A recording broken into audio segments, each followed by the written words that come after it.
Stuart Little by E.B. White, Chapter 15, Heading North. Stuart slept under the canoe that night. He awakened at 4 to find that the rain had stopped. The day would break clear. Already the birds were beginning to stir and make bright sounds in the branches overhead.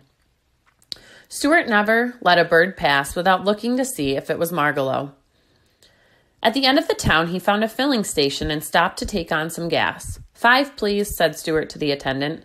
The man looked at the tiny automobile in amazement. 5 what? He asked.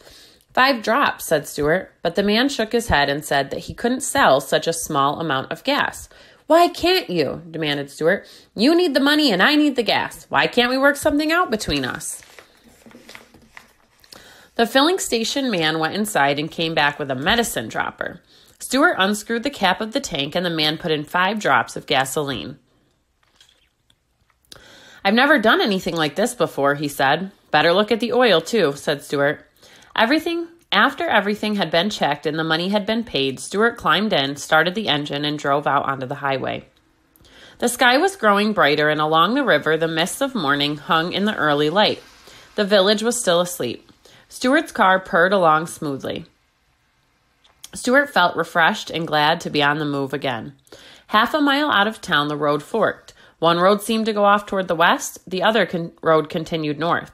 Stuart drew up to the side of the northbound road and got out to look the situation over. To his surprise, he discovered that there was a man sitting in the ditch, leaning against a signpost. The man wore spurs on his legs. He also wore a heavy leather belt, and Stuart realized that he must be a repairman for the telephone company. Good morning, said Stuart in a friendly voice. The repairman raised one hand to his head in a salute. Stuart sat down in the ditch beside him and breathed deeply of the fresh, sweet air. It's going to be a fine day, he observed. Yes, agreed the repairman, a fine day. I am looking forward to climbing my poles. I wish you fair skies and a tight grip, said Stuart. By the way, do you ever see any birds at the tops of your poles? Yes, I see birds in great numbers, replied the repairman. Well, if you ever run across a bird named Margalo, said Stuart, I'd appreciate it if you would drop me a line. Here's my card. Describe the bird, said the repairman, taking out pad and pencil. Brown, said Stuart, brown with a streak of yellow on her bosom. Know where she's from? Asked the man. She comes from fields once tall with wheat, from pastures deep in fern and thistle. She comes from vales of meadowsweet, and she loves to whistle. The repairman wrote it all down briefly. Fields, wheat, pastures, fern, and thistle. Vales, meadowsweet, enjoys whistling. Then he put the pad back in his pocket and tucked Stuart's card away in his wallet.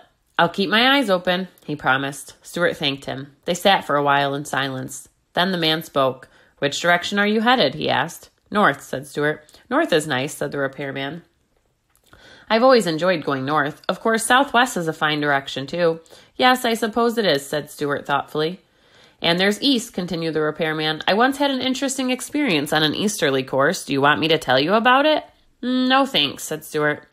The repairman seemed disappointed, but he kept right on talking. There's something about north, he said, something that sets it apart from all other directions. A person who is heading north is not making any mistake, in my opinion. That's the way I look at it, said Stuart. I rather expect that from now on I shall be traveling north until the end of my days. Worse things than that could happen to a person, said the repairman.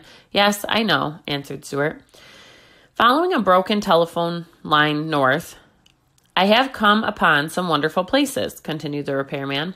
Swamps where cedars grow and turtles wait on logs, but not for anything in particular. Fields bordered by crooked fences broken by years of standing still. Orchards so old they have forgotten where the farmhouse is. In the north I have eaten my lunch in pastures rank with ferns and junipers, all under fair skies with a wind blowing.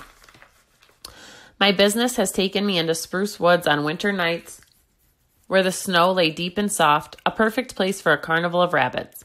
I have sat at peace on the platforms of railroad junctions in the north in the warm hours and with the warm smells.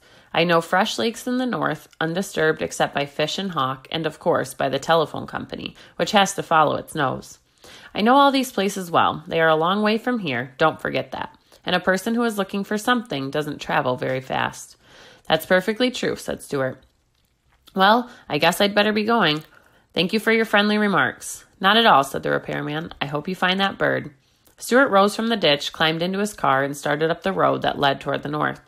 The sun was just coming up over the hills on his right. As he peered ahead into the great land that stretched before him, the way seemed long, but the sky was bright, and he somehow felt he was headed in the right direction. And that, my friends, is the end of Stuart Little. Thank you very much for listening. Hope you enjoyed.